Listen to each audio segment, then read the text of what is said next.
പ്രിയ സുഹൃത്തുക്കളെ, പ്രത്യേകിച്ച് വിവിധ സഭകളുടെ അംഗങ്ങളായിരിക്കുന്ന എൻ്റെ സഹവിശ്വാസികളെ,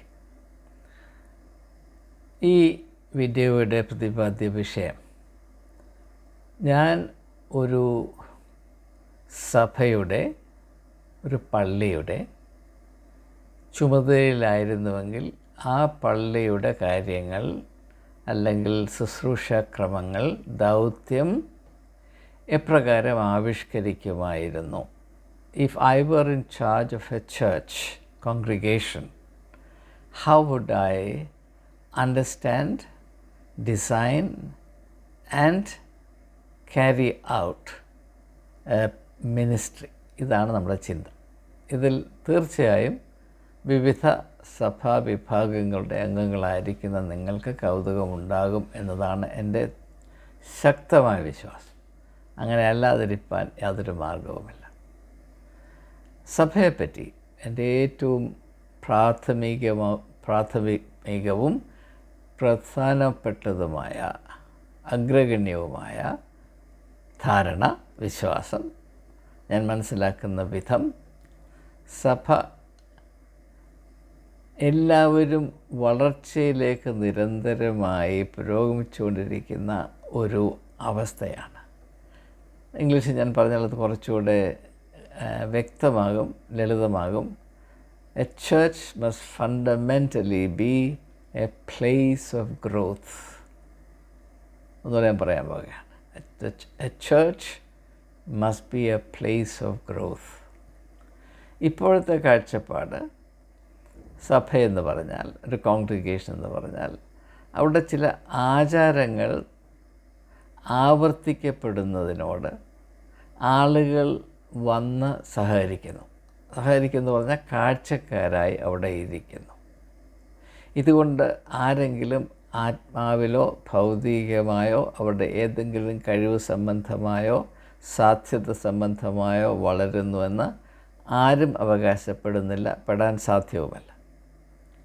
അതുകൊണ്ടാണ് പല സഭകളിലും ആരാധനയിൽ ആളുകൾ ഉറക്കം തൂങ്ങി ഇരിക്കുന്നത്. സത്യമായി പറഞ്ഞാൽ, ഞാൻ പാളയത്തുള്ള ക്രൈസ്റ്റ് ചർച്ച് എന്ന പള്ളിയിൽ ആരാധനയ്ക്ക് കൂടിക്കൊണ്ടിരുന്ന സമയത്ത് ആരാധന ആരംഭിച്ച് ഒരു 10 മിനിറ്റിനുള്ളിൽ വലിയ ശക്തമായ ഉറക്ക ഗുളിക കഴിച്ചാൽ ഉണ്ടാകാത്ത ഉറക്കഭാരം അനുഭവിക്കാൻ തുടങ്ങും. പിന്നെ ആ സർവീസ് അവസാനിക്കുന്നത് വരെ ഉറക്കത്തോടുള്ള എൻ്റെ വളരെ ദയനീയമായ യുദ്ധം തുടർന്നുകൊണ്ടേയിരിക്കും. പല ഞായറാഴ്ചകളിലും ഞാൻ പരാജയപ്പെടുകയും ഉറക്കം വിജയിക്കുകയും ചെയ്തിട്ടുണ്ട്. തൽഫലമായി കുറഞ്ഞ പക്ഷം 2 അവസരങ്ങളിലെങ്കിലും ഒരു ആൻറ്റി സോഷ്യൽ ആക്ടിവിറ്റിയായ കൂർക്കം വലി, നല്ല മലയാളത്തിലാണ്, ഇപ്പോൾ ഇംഗ്ലീഷിൽ സ്നോറിങ് എന്ന് പറഞ്ഞാൽ ഒരു ഇഫക്റ്റ് ഇല്ല. എനിക്ക് തോന്നുന്നു ലോകത്തിലെ എല്ലാ ഭാഷകളെക്കാളും ഈ ഒരു പ്രത്യേകമായ അനുഭൂതിയിലായിരിക്കുന്നതിനെ ചിത്രീകരിക്കാൻ ഏറ്റവും നല്ല ഭാഷ മലയാളമാണ്. കൂർക്കം വലിക്കുക, അത് വലിച്ചങ്ങ് കയറ്റും. ഞാൻ പറയാതെ തന്നെ നിങ്ങൾക്കറിയാം.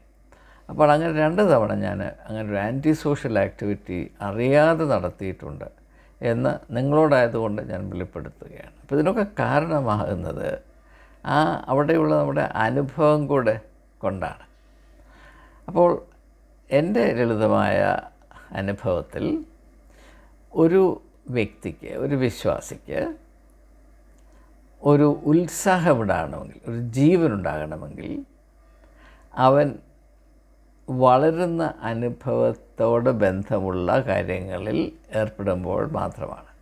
ഉദാഹരണമായിട്ട്, ഞാനിപ്പോൾ ഒരു പുസ്തകം വായിക്കുന്നു എന്ന് വിചാരിക്കാം.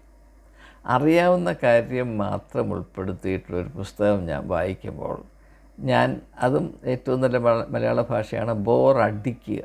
അപ്പോൾ ആ ബോർഡം എന്ന അനുഭവം എത്ര ശക്തമായിട്ട് നമ്മളെ ബാധിക്കുന്നു എന്ന് മലയാളത്തിലല്ലാതെ മറ്റൊരു ഭാഷയിൽ ഞാനത് കണ്ടിട്ടില്ല.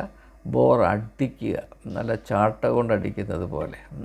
അപ്പോൾ അതിൻ്റെ കാര്യം, ഈ പുസ്തകം വായിച്ചതുകൊണ്ട് ഞാൻ വളരുന്നില്ല എന്നതാണ്.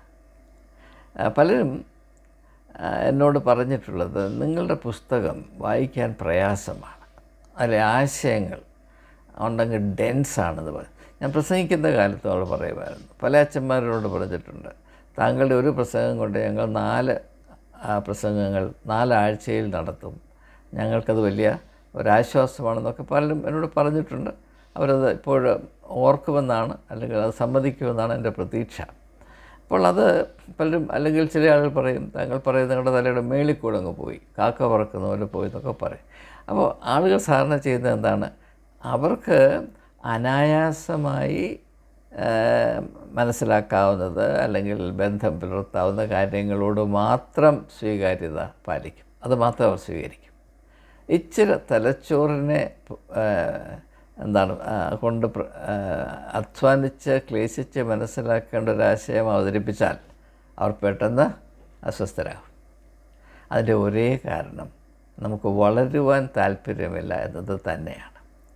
ഈ സാഹചര്യത്തിൽ ഞാൻ വളരെ വ്യക്തതയോടും ഊന്നിപ്പറയാൻ താല്പര്യപ്പെടുന്നൊരു കാര്യം, അത് പ്രത്യേകിച്ച് നാം സാമൂഹ്യ മാധ്യമത്തിൽ സോഷ്യൽ മീഡിയയിൽ മറ്റൊരു മാർഗവുമില്ലാതെ നാം ഇപ്രകാരം ഒരു സംഗമം നടത്തുമ്പോൾ മനസ്സിലാക്കേണ്ട ഒരു കാര്യം, ഈ social media is A medium of restlessness and impatience. അതുകൊണ്ടാണ് പലരും പറയുന്നത് നിങ്ങളുടെ മെസ്സേജ് വീഡിയോ ദീർഘമുള്ളതാണ്, നീട്ടിപ്പോകുന്നു. നിങ്ങൾ പല കാര്യങ്ങളും ആവർത്തിച്ച് പറയുന്നു, നിങ്ങൾ അവിടെ പോകുന്നു ഇവിടെ പോകുന്നു, അത് എല്ലാം കൂടിപ്പോയാൽ എല്ലാം കൂടെ ഒരു 7 മിനിറ്റ് 8 മിനിറ്റിൽ ഒതുക്കിക്കൂടെ, പിന്നെ പെട്ടെന്നങ്ങ് സംസാരിച്ച് തീർത്തുകൂടെ എന്നൊക്കെ പറയുമ്പോൾ, അങ്ങനെ നൽകുന്ന ഉദ്ദേശം, അങ്ങനെ നൽകുന്ന ആളുകൾ നല്ല ബുദ്ധിയിലാണ് നടത്തുന്നതെന്ന് അവർക്ക് തോന്നിയാലും അതിലടങ്ങിയിരിക്കുന്ന അപാകത അവർ മനസ്സിലാക്കുന്നില്ല എന്നതിൽ ഞാൻ ദുഃഖിക്കുകയാണ്, സങ്കടപ്പെടുകയാണ്. കാരണം നിങ്ങളുടെ, എൻ്റെയും അതിലുൾപ്പെടും, നമ്മളുടെ ആത്മീകമായ പരിജ്ഞാനത്തിൻ്റെ വികസനത്തെ ഉദ്ദേശിച്ചാണ് ഈ ചാനൽ അതിൻ്റെ ദൗത്യം രൂപീകരിച്ചിട്ടുള്ളത്. മറ്റുള്ള ചാനലുകൾ ആളുകളെ സന്തോഷിപ്പിക്കാനും രസിപ്പിക്കാനും, അല്ലെങ്കിൽ അവരുടെ ചില താല്പര്യങ്ങൾ, ചില സെൻസേഷണലിസം, അങ്ങനെയുള്ള കാര്യങ്ങൾ ഒക്കെ സാധിച്ച് ബൗദ്ധികമായോ ആത്മീകമായോ ഒരു ക്ലേശവുമില്ലാതെ, ഒരു എഫേർട്ടും എടുക്കാതെ ഒഴുകിപ്പോകാൻ സഹായിക്കുന്ന എത്രയോ ചാനലുകളുണ്ട്. അവരെ പോലെ ഈ ചാനലായിത്തീരരുതെന്ന് എനിക്ക് നിർബന്ധമുണ്ട്. അതല്ല എൻ്റെ ദൗത്യം. നമുക്ക് ഒരുമിച്ച് വളരാൻ സാധിക്കുമോ എന്ന ഒരൊറ്റ ചോദ്യമാണ് ഇതിൽ ആദ്യം മുതൽ അവസാനം വരെ തിങ്ങി നിൽക്കുന്നത് എന്ന് ഞാൻ ആദ്യമായി സൂചിപ്പിക്കട്ടെ. അപ്പോൾ ഞാൻ ഒരു സഭയുടെ ചാർജ് എടുത്ത ചുമതലയായെങ്കിലും ചെയ്യും. ഞാൻ ആ സഭ I make the church A place of growth. അതെങ്ങനെയാണ് എന്ന് മാത്രം വിശദീകരിച്ച് ചില കാര്യങ്ങൾ മാത്രം, എല്ലാം പറയാൻ സാധ്യമല്ലെന്ന് നിങ്ങൾക്കറിയാം. ഈ ചിന്ത കുറച്ചുകൂടെ വ്യക്തമായി മനസ്സിലാക്കുകയാണ്, അതിൻ്റെ ഉള്ളടക്കം എന്താണെന്ന് വെളിപ്പെടുത്തേണ്ട ചില കാര്യങ്ങൾ പറയാം. എൻ്റെ സഭയിൽപ്പെട്ട, ഇപ്പോൾ എനിക്കൊരു സഭയുണ്ടെന്ന് വിചാരിക്കുക, അതിൽപ്പെട്ട ഓരോ വ്യക്തിയുടെയും വളർച്ച എൻ്റെ ഈ അജപാല ശുശ്രൂഷയുടെ മുഖ്യ ലക്ഷ്യമായിരിക്കും. അതിനുതകുന്ന വിധത്തിൽ ഞാൻ ഈ പ്രസംഗവും വചന ശുശ്രൂഷ എന്ന് പറയത്തില്ലേ, ശുശ്രൂഷയും അത് മാത്രമല്ല അതിനോടനുബന്ധിച്ച് വേദപുസ്തക പഠനവും നടത്തും. തീർച്ചയായും ഐ വിൽ ടീച്ച്. വചന ശുശ്രൂഷ ഞാൻ നിർവഹിക്കുന്നത് എങ്ങനെയായിരിക്കുമെന്ന് പറയാം. ഞാൻ ഒരിക്കലും വചന ശുശ്രൂഷ ഈ ആരാധനാക്രമത്തിൽ പറയുന്നത് പോലെ അതിനുള്ളിൽ നടത്തുകയില്ല. ആരാധന അത് സത്യകർമ്മവും ഉൾപ്പെടുത്തി അത് കഴിഞ്ഞിട്ട് ഞാൻ പറയും, ഇനിയും ഞാൻ വചന ശുശ്രൂഷയിലേക്ക് പ്രവേശിക്കാൻ പോവുകയാണ്. അത് കേൾക്കാൻ ക്ഷമയുള്ളവർ മാത്രം ഇരിക്കുക, അല്ലാത്തവർക്ക് പോകാം. അതിനുശേഷം കുറഞ്ഞ പക്ഷം 45 മിനിറ്റെങ്കിലും ഞാൻ വേദപുസ്തക അന്നത്തെ വായനയെ ആസ്പദമാക്കിയുള്ള വേദപുസ്തക ധ്യാനം നടത്തും. അതിൻ്റെ ആഴങ്ങൾ ജനങ്ങളെ തിരിച്ചറിയത്തക്കവണ്ണമുള്ള ഒരു ക്രമം, ഒരു കടമ നിർവഹിച്ചു എന്ന പോലെയല്ല, ഒരു വലിയ അനുഭൂതി ഏവരും ഒരുമിച്ച് അനുഭവിക്കണം എന്ന പ്രത്യാശയിൽ ആവേശത്തോടുകൂടെ അത് നടത്തും. അപ്പോൾ അതിൽ കൂടെ ആളുകൾ വളരും. മറ്റ് ഒരു കാര്യം ഞാൻ ചെയ്യുന്നത്, തീർച്ചയായും യുവതി യുവാക്കന്മാർക്ക് അവരുടെ പ്രത്യേകമായ ആവശ്യങ്ങളെ അഭിമുഖീകരിക്കത്തക്ക വിധത്തിലുള്ള ഒരു യൂത്ത് സെൻറ്റേർഡ് മിനിസ്ട്രി തീർച്ചയായും ഞാൻ ആവിഷ്കരിച്ചിരിക്കും. അതിന് ഞാൻ വലിയ വലിയ പ്രാധാന്യം കൊടുക്കും. മൂന്നാമതായിട്ട്, എൻ്റെ സഭയിൽപ്പെട്ടിരിക്കുന്ന ആളുകളുടെ പരസ്പര ബന്ധം, ഇൻ്റർപേഴ്സണൽ റിലേഷൻഷിപ്സ്, അതിന് ഞാൻ വലിയ പ്രാധാന്യം കൊടുക്കുകയും അതിലുള്ള തകർച്ചകൾ, നമുക്കറിയാം എല്ലാ കോൺഗ്രിഗേഷൻസും ഇതിൻ്റെ പ്രശ്നമാണ്, അത് പരിഹരിക്കാൻ എന്നാൽ കഴിയുന്ന വിധത്തിൽ അവസാന തുള്ളി എനർജി വരെ ഉപയോഗിച്ച് അതിനുവേണ്ടി പരിശ്രമിക്കും. കാരണം വിശ്വാസികളുടെ പരസ്പര ബന്ധം അത് സ്നേഹ അധിഷ്ഠിതമല്ല എങ്കിൽ, അതിൽ കോട്ടവും കേടുപാടും ഉണ്ടായെങ്കിൽ, ഇത് ഒരു യേശുവിൻ്റെ ശരീരമായ സഭയായി ഒരിക്കലും തീരുവാൻ സാധ്യമല്ല. എൻ്റെ സഭയിൽ രാഷ്ട്രീയപരമായ ചേരിതിരിവുകളുണ്ടെങ്കിൽ അതിനെ തീർച്ചയായും ഇല്ലാതാക്കുവാൻ കഴിയുന്നത്രയും ശ്രമിക്കും. അതിനുള്ള ഒരു വിധത്തിലുള്ള പ്രോത്സാഹനം കൊടുക്കുകയില്ല. ഞാൻ പ്രത്യേകമായി പറയുന്നത്, ഭൂരിപക്ഷം സഭകളിലും പുരോഹിതന്മാർ പിടിച്ചു നിൽക്കുന്നത് അവരായിരിക്കുന്ന സഭകളിലെ വിശ്വാസികളെ 2 ചേരികളായി തിരിച്ച്, അതിലേതെങ്കിലും ഒരു ചേരി ഒരു പാർട്ടിയുടെ കൂടെ ചേർന്ന് അവരെ തങ്ങളുടെ സംരക്ഷകരായി ഉപയോഗിച്ച് മറ്റുള്ളവരെ അടിച്ചു താഴ്ത്തി, അങ്ങനെയാണ് നമുക്കറിയാം. ഞാൻ ഒരിക്കലും ചെയ്യാത്ത, ജീവൻ പോയാലും ചെയ്യാത്തൊരു പരിപാടി അതായിരിക്കും. പിന്നെ ഞാൻ ചെയ്യുന്നൊരു കാര്യം, ഈ സഭ അങ്ങനെ നിൽക്കുന്നത് കൊണ്ട് സമൂഹത്തിലേക്ക് ഏതെങ്കിലും വിധത്തിൽ ഇതിൻ്റെ ഇൻഫ്ലുവൻസ് ചെലുത്താമോ എന്ന് ചിന്തിക്കുക. ഒരു ഉദാഹരണം പറഞ്ഞാൽ, ഇപ്പോൾ ഞാൻ ക്രൈസ്റ്റ് ചർച്ച് പാളയത്തിൻ്റെ ഒരു ഇൻചാർജാണെന്ന് വിചാരിക്കും. അങ്ങനെ ഒരു അപകടം ഉണ്ടാകുകയില്ല, ചിന്തിക്കുന്നതിനോട് ഞാൻ പറയാം. ഇപ്പം ഞാൻ തീർച്ചയായും ശ്രമിക്കുന്നൊരു കാര്യം, Christ church school of music എന്ന് പറഞ്ഞ നമ്മുടെ കയ്യിലുള്ള വിഭവങ്ങളനുസരിച്ച്, തീർച്ചയായും അതൊരു വലിയ കോൺഗ്രിഗേഷനാണ്, അല്ലെങ്കിൽ MM church, Mateer memorial church school of music. അപ്പോൾ അതിനകത്ത് സംഗീതത്തോട് വലിയ താല്പര്യമുള്ള ആളുകളും സംഗീതത്തിൽ പ്രാവീണ്യമുള്ള ആളുകളുമുണ്ട്. അവരുടെ കഴിവ് ഉപയോഗിച്ച് ഒരു സ്കൂൾ ഓഫ് മ്യൂസിക് തുടങ്ങിയിട്ട് അക്രൈസ്തവരായ ആളുകളെ അതിൽ ഉൾപ്പെടുത്താമോ എന്ന് കാരണം സംഗീതത്തിൽ ആർക്കും പങ്കെടുക്കും. അങ്ങനെ വരുമ്പോൾ ചർച്ച് മ്യൂസിക്കും ഇന്ത്യൻ ക്ലാസിക്കൽ മ്യൂസിക്കും, അതായത് ഹിന്ദുസ്ഥാനിയല്ല, നമ്മുടെ സൗത്ത് ഇന്ത്യൻ ക്ലാസിക്കൽ മ്യൂസിക് എങ്കിലും പഠിക്കത്തക്ക ഒരു സാഹചര്യവും, അതിൽ കൂടെ using music as A bridge between the Christian community and the non Christian community.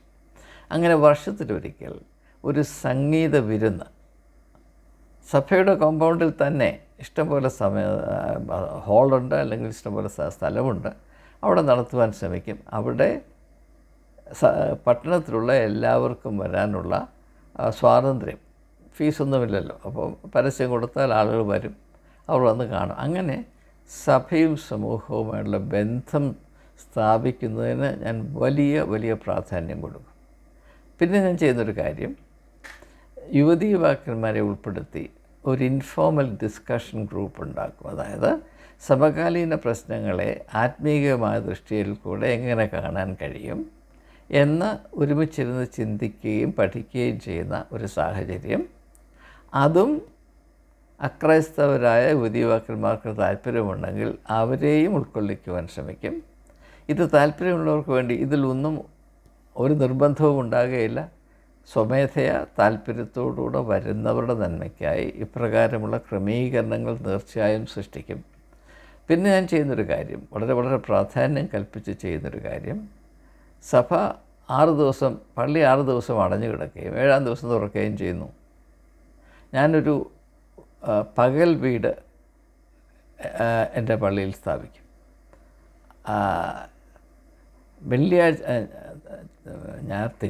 തിങ്കളാഴ്ച തൊട്ട് ശനിയാഴ്ച വരെ എൻ്റെ സഭയിലുള്ള വയോധികരായ ആളുകൾക്ക്, അവർ വീടുകളിൽ തനിച്ചാണെങ്കിൽ, ഏകാന്തതയിലാണെങ്കിൽ, അവരെല്ലാവരും പള്ളിയിൽ കൂടി വരുവാനും അവർക്ക് വേണ്ട പരിചരണം, കൂട്ടായ്മ, പള്ളി നമുക്കിഷ്ടം പോലെ ഫെസിലിറ്റീസ് കിടക്കുകയാണ്, ഉപയോഗിക്കാതെ കിടക്കുകയാണ്, അത് അങ്ങനെ പ്രയോജനപ്പെടുത്താൻ ശ്രമിക്കും. ഈ പറഞ്ഞ കാര്യങ്ങളിലെല്ലാം വോളണ്ടിയേഴ്സായിട്ട് ജോലി ചെയ്യാൻ താല്പര്യമുള്ള സഭാ അംഗങ്ങളെ അതിനുവേണ്ടി പ്രോത്സാഹിപ്പിക്കുകയും അവർക്ക് പരിശീലനം വേണമെങ്കിൽ കൊടുക്കുവാൻ എന്നെക്കൊണ്ട് കൊടുക്കാമെങ്കിൽ സാധിക്കും, അല്ലെങ്കിൽ പരിശീലനം കൊടുക്കാൻ കഴിവുള്ളവരെ എവിടെ നിന്നെങ്കിലും ക്ഷണിച്ച് അവർക്ക് അപ്രകാരം, അത് വലിയ പണച്ചെലവൊന്നുമുള്ള കാര്യമല്ല. അങ്ങനെ ഞാൻ ഉദാഹരണമായി ചില കാര്യങ്ങൾ പറഞ്ഞു എന്നേ ഉള്ളൂ. മറ്റ് പല കാര്യങ്ങൾ ചെയ്യാൻ സാധിക്കും, ചെയ്യേണ്ടതാണ്. ഇങ്ങനെ ഒരു ജീവൻ്റെ ആഘോഷമായി ഒരു കോൺഗ്രിഗേഷനെ ഉയർത്താൻ കഴിയുമെന്നത്, ഞാനിത് തിയറി പറയുന്നതല്ല. ഞാൻ സെൻറ്റ് സ്റ്റീഫൻസ് കോളേജിൻ്റെ ചാപ്ലിനായിട്ട് 1982 ചാർജ് എടുത്ത ശേഷം 10 വർഷം ഞാൻ നടത്തിയ കാര്യങ്ങളാണ്. വയോധികരെയൊന്നും അവിടെ കൊണ്ടുവരാൻ ഒക്കത്തില്ല, നമുക്കറിയാം. അത് സ്ഥാപനം ആണ്, അവിടെ അത് സാധ്യമല്ല. ഒരു സ്ഥാപനത്തിൻ്റെ ചാപ്പൽ എന്ന് പറഞ്ഞാൽ അതിനെ അംഗങ്ങൾക്ക് മാത്രം ഉപയോഗിക്കാനുള്ളതാണ്. എന്നിട്ടും ഞാൻ കോളേജിൻ്റെ പിടിയിലുള്ള ആളുകളെ കൊണ്ടുവന്ന് അവിടെ ആരാധിക്കാനുള്ള അവസരമുണ്ടാക്കി. അത് മാത്രമല്ല, ഒരു ഉദാഹരണം കൂടെ പറയുമ്പോൾ അതുകൂടെ പറഞ്ഞിട്ട് ഞാൻ നിർത്താം, അത് കുറച്ചുകൂടെ വ്യക്തമാകും. ഞാൻ എല്ലാ വെള്ളിയാഴ്ചയും രാത്രി വൈകിട്ട് ക്രിസ്ത്യൻ കോളേജിൻ്റെ ക്യാമ്പസിൽ താമസിക്കുന്ന ക്രിസ്ത്യൻ സ്റ്റുഡൻസിനെ ചാപ്പലിൽ വിളിച്ചു വരുത്തി പ്രാർത്ഥനാ സമയം, ഇൻ്റർസെഷൻ, മറ്റുള്ളവർക്ക് വേണ്ടി പ്രാർത്ഥിക്കുക. അങ്ങനെ പ്രാർത്ഥിച്ചു വരുമ്പോൾ രോഗികളും മരിക്കാറായവർക്കും വേണ്ടി പ്രാർത്ഥിക്കുക എന്ന ആരാധനാക്രമത്തിലുണ്ട്. ആ പ്രാർത്ഥന ചൊല്ലി. അപ്പോൾ അങ്ങനെ ചൊല്ലിയപ്പോൾ അപ്പോൾ എൻ്റെ മനസ്സിൽ വന്നു, നമ്മൾ ഈ രോഗികൾക്കും മരിക്കാറായവർക്കും വേണ്ടി പ്രാർത്ഥിക്കുന്നു. ഈ പ്രാർത്ഥിക്കുന്ന കുഞ്ഞുങ്ങൾക്ക് അങ്ങനെ യാതൊരു, എൻ്റെ സ്റ്റുഡൻസിന് അങ്ങനെ ആർക്കും വലിയ അനുഭവമൊന്നുമില്ല. അപ്പോൾ ഈ വാക്കുകളിൽ മാത്രം ഈ പ്രാർത്ഥന തങ്ങി നിൽക്കുകയാണ്. അതുകൊണ്ട് വാക്കിൽ നിന്ന് അനുഭവത്തിലേക്ക് പോകത്തക്കവണ്ണം എന്ത് ചെയ്യാം എന്ന് ചിന്തിച്ചപ്പോൾ ചെയ്ത ഒരു തീരുമാനമാണ്, അല്ലെങ്കിൽ അതിനനുസരിച്ച് ആവിഷ്കരിച്ച ദൗത്യമാണ്, കോളേജിൽ നിന്ന് ഏകദേശം 5 മൈൽ ദൂരെ സ്ഥിതി ചെയ്യുന്ന മജ്നു കട്ടീല എന്ന് പറഞ്ഞ സ്ഥലത്ത് മദർ തെരേസയുടെ ഒരു സ്ഥാപനം, Nirmal Hriday, home for the destitute and dying. അപ്പോൾ അവിടെ ഈ കുട്ടികളെ കൊണ്ടുപോയി എല്ലാ തിങ്കളാഴ്ചയും first day of the week അവിടെ 3 മണിക്കൂർ ഞങ്ങൾ പോയി ഞങ്ങൾക്ക് എന്ത് വേല തരുന്നുവോ അത് നിർവഹിച്ച ശേഷം ഈ നിർമ്മൽ ഹൃദയ എന്ന് പറയുന്ന സ്ഥാപനത്തിൻ്റെ ഒരു ചാപ്പലുണ്ട്. അതൊരു വെറും ഒരു മുറി മാത്രമാണ്, വലിയൊരു മുറി. ആ മുറിയുടെ മുൻഭിത്തിയിൽ എഴുതി വെച്ചിട്ടുണ്ട് ഐ തേഴ്സ്റ്റ്. അത്രയേ ഉള്ളൂ. മനോഹരമാണ്. ഇത്രയും അധ്വാനിച്ച് work after serving the destitute and dying for 3 hours അവിടെ ഇരുന്ന് പ്രാർത്ഥിക്കുകയാണ്. രോഗികൾക്കും മരിക്കാറായവർക്കും വേണ്ടി ഞങ്ങൾ അപേക്ഷിക്കുന്നു എന്ന് പറയുന്ന അനുഭവം കോളേജിൻ്റെ ചാപ്പലിൽ ഈ രോഗികളെയും മരിക്കാറായവരെയും ഒരിക്കലും കാണാതെ വെറും വാക്കുകൾ ഉരുവിടുന്നതും തമ്മിൽ ഒരു കമ്പാരിസനുമില്ല. അപ്പോൾ വാക്കുകളെ അനുഭവങ്ങളാക്കി രൂപാന്തരപ്പെടുത്തുവാൻ എന്തെല്ലാം ഉപാധികൾ സാധ്യമാണോ അതെല്ലാം തീർച്ചയായും അന്വേഷിക്കുകയും കഴിയുന്നത്ര ഈ മിനിസ്ട്രിയുടെ നാനാമുഖമായ പ്രവർത്തന മേഖലകളിൽ ഉൾക്കൊള്ളിക്കുകയും ചെയ്യും. അങ്ങനെയാണ് ഒരു കോൺഗ്രിഗേഷനെ സജീവമായ ഒരു വിശ്വാസ കൂട്ടമായി നമുക്ക് രൂപാന്തരപ്പെടുത്തുവാൻ കഴിയുക. അങ്ങനെ മാത്രമാണ് only then will a congregation become and remain a place of growth for everyone. ഓരോരുത്തരും വ്യക്തിപരമായി വളരണം. Every believer must grow in his stature. വ്യക്തികൾ, വിശ്വാസികൾ പരസ്പര ബന്ധത്തിൽ വളരണം. Believers or members of the congregation must grow in their interpersonal relationships. അങ്ങനെ വരുമ്പോൾ അവർ പോകുന്നയിടത്ത്, ഇപ്പോൾ ജോലി സ്ഥലങ്ങളിൽ അല്ലെങ്കിൽ അവർ പ്രവർത്തിക്കുന്ന ഇടങ്ങളിൽ അവർ യേശുവിൻ്റെ വെളിച്ചത്തെ പ്രതിബിംബിപ്പാൻ കഴിവുള്ളവരായി വളരണം. അതാണ് റിയൽ ഔട്ട്റീച്ച് എന്ന് പറയുന്നത്. അങ്ങനെ വരുമ്പോൾ തീർച്ചയായും ഒരു കോൺഗ്രിഗേഷൻ അത് സ്ഥിതി ചെയ്യുന്ന പട്ടണത്തിൻ്റെ കിടാത്ത വിളക്കായി ശോഭിക്കും. അത് ആ പട്ടണത്തിന് അനുഗ്രഹമായി തീരും എന്നതാണ് എൻ്റെ ആത്യന്തികമായ വിശ്വാസം. പക്ഷേ ഇങ്ങനെയുള്ള ചിന്തകൾ എന്തുകൊണ്ടാണ് വിവിധ സഭകളിലുള്ള പള്ളികളിൽ അല്ലെങ്കിൽ അവിടെയുള്ള വിശ്വാസക്കൂട്ടങ്ങളെ ആത്മീയ നേതൃത്വം കൊടുത്ത് നയിക്കുന്ന അജപാലക ശുശ്രൂഷ നടത്തുന്ന സ്പെഷ്യലിസ്റ്റായുള്ളത് നമ്മുടെ പുരോഹിതന്മാരുടെ മനസ്സിൽ പതിക്കാത്തത് എന്ന് തിരിച്ചറിയാൻ വലിയ പ്രയാസമൊന്നുമില്ല. അവരുടെ വിചാരം അവർ ഒരു സഭയുടെ പെയ്ഡ് എംപ്ലോയീസാണ്. അതുകൊണ്ട് സഭ പറയുന്നു ഇന്ന കാര്യങ്ങൾ, ഇങ്ങനെ കാര്യങ്ങൾ, ഇന്ന ആരാധന അത് ഇന്ന വിധത്തിൽ, ഇന്ന മണത്തിൽ, ഇന്ന രുചിയിൽ നടത്തണം, അതിൽ നിന്ന് ഇടത്തോട്ടോ വലത്തോട്ടോ നോക്കരുത്. അങ്ങനെ യാന്ത്രികമായി പ്രവർത്തിക്കുന്നതാണ് ഈ അജപാലക ശുശ്രൂഷ എന്ന ധാരണയിലിരിക്കുന്നത് കൊണ്ടാണ് ഇപ്രകാരമുള്ള മേന്മേറിയ സാധ്യതകൾ ആരുടെയും ശ്രദ്ധയിൽപ്പെടാത്തത് എന്ന് മാത്രം സൂചിപ്പിച്ചുകൊണ്ട് ഞാൻ എൻ്റെ ചിന്തകൾ തൽക്കാലം ഉപസംഹരിക്കുകയാണ്. ഒരു പക്ഷേ ഇതിനെപ്പറ്റി ഇനിയും അങ്ങോട്ടുള്ള കാലങ്ങളിൽ കൂടുതൽ വസ്തുനിഷ്ഠമായി പ്രതിപാദിക്കേണ്ട ആവശ്യമുണ്ട് എങ്കിൽ അപ്രകാരം നിർവഹിക്കുവാനും ഞാൻ ശ്രമിക്കുന്നതാണ്. ഈ ശുശ്രൂഷയിൽ പങ്കെടുക്കുന്ന ഇവരോടുമുള്ള എൻ്റെ നിസ്വാർത്ഥമായ സ്നേഹവും നന്ദിയും അറിയിച്ചുകൊണ്ട് തൽക്കാലം വിരമിക്കുന്നു.